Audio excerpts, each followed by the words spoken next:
Most people completely misunderstand what it actually takes to start a business in a fast-growing country like Guyana.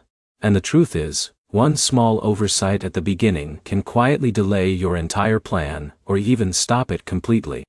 If you're planning to register an LLC in Guyana, there's something extremely important you need to know first. Guyana does allow limited liability companies, but the process is more structured than most people expect, especially for foreign entrepreneurs. And that single reality changes everything. Let me explain. Imagine Michael. He's an entrepreneur, looking for the next big opportunity. He's heard that Guyana is experiencing rapid economic growth, driven by new oil discoveries and increasing foreign investment. It sounds like the perfect time to enter early. So naturally, he searches for Guyana LLC registration. At first, everything seems simple. He sees references to business-friendly policies, company registration procedures, and opportunities for foreign investors. But here's where things get interesting. Guyana does have a structure similar to an LLC, typically referred to as a private limited company under its Companies Act. And while the concept of limited liability exists, the process involves several key steps that must be handled carefully. And this is where most people make their first mistake. They assume the process is quick and informal. Now let's bring in Sarah. Sarah wants to start a small import-export business in Guyana. She assumes she can register quickly and begin trading within a few days. But this is where things can go very wrong. She didn't realize that before she can operate, she needs proper registration, tax identification, and in some cases, additional licenses depending on her business activity. And what happens next changes everything. Her shipments are delayed because her business is not fully compliant. She loses both time and money. But here's the insight most people miss. In Guyana, the process is not complicated, but it must be done correctly. Now let's go back to Michael.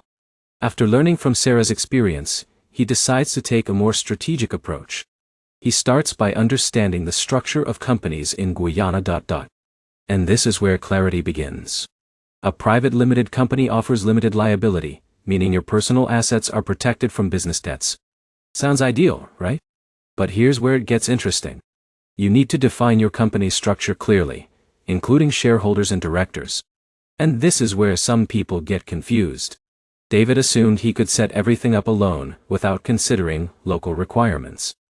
But in some cases, having a local address and understanding residency expectations becomes important. And this is where preparation matters. Now Michael carefully defines his company structure. And this leads to the next step. Choosing a company name. This might seem simple, but here's where many people make a mistake. Your company name must be unique and approved by the Deeds and Commercial Registries Authority. Jessica submitted a name that was already in use. And this is where things can go very wrong. Her application was rejected, forcing her to restart the process. So always prepare multiple name options. Now, once your name is approved, the next step is preparing incorporation documents. These include your articles of incorporation, which define your company's structure, ownership, and operations.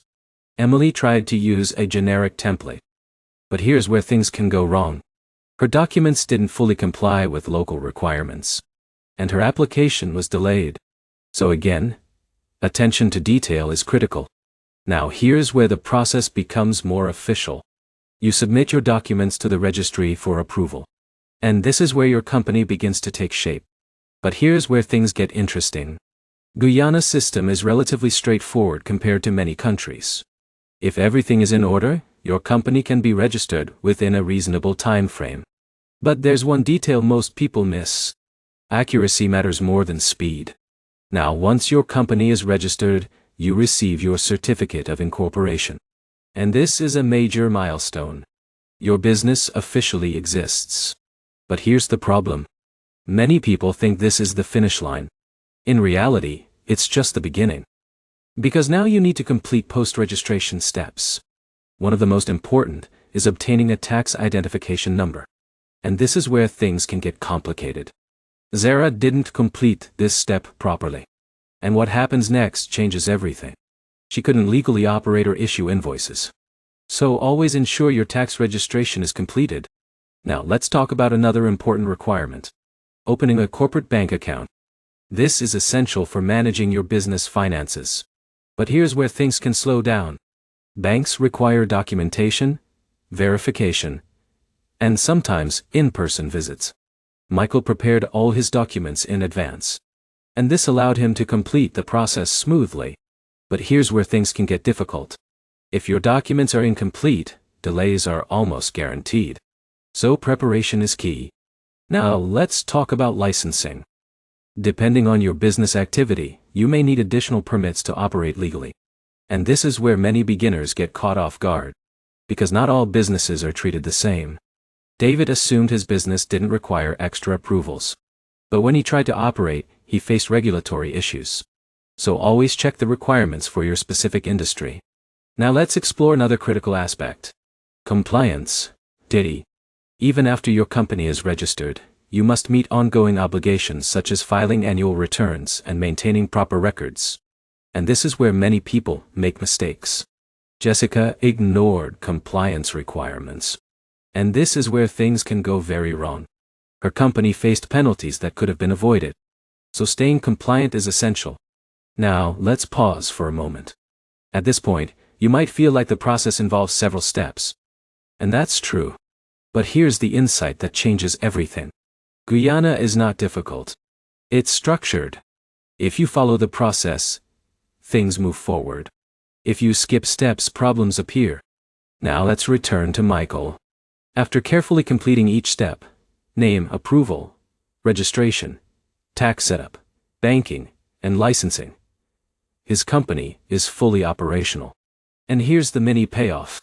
He now has a business in one of the fastest growing economies in the region. But, more importantly, he understands the system.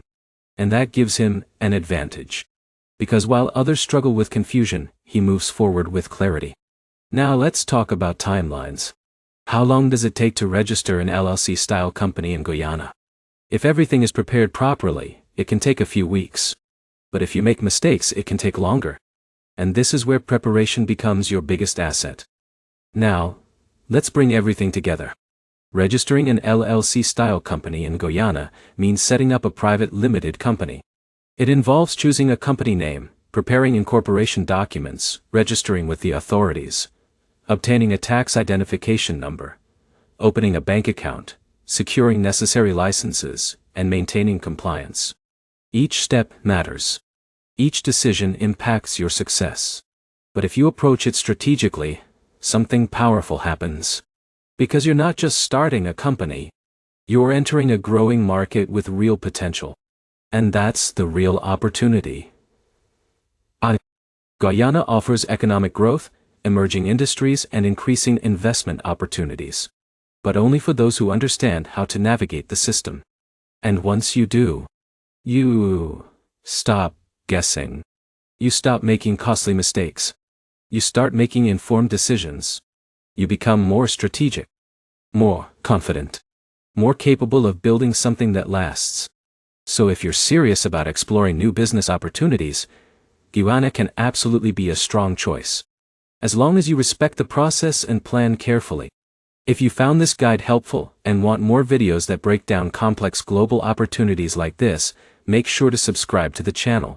Because the more you understand these systems, the more control you gain over your future. And that's where real freedom begins.